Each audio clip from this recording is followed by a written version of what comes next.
Hello! In a series of videos I've been recently sharing some thoughts on my art installation Lift. Today, in part 5, I would love to return to the question of gender. Not by focusing on material or gesture, but through spatial dynamics.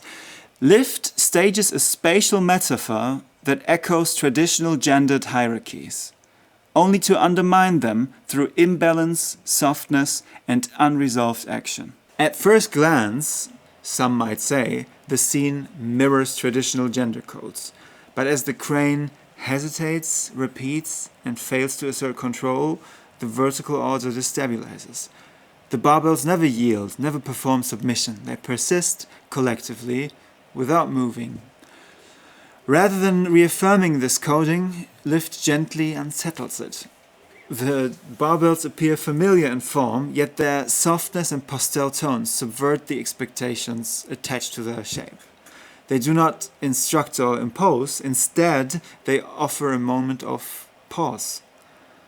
Their presence asks us to reconsider how meaning, and with it gender, is inscribed into everyday forms, and how those meanings might be softened, opened up, or quietly reframed. In this arrangement, Lift doesn't simply reverse gender roles either, it suspends them.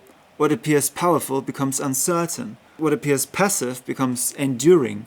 This in-between space suggests that gender is not a fixed identity, but something enacted through repetition and expectation.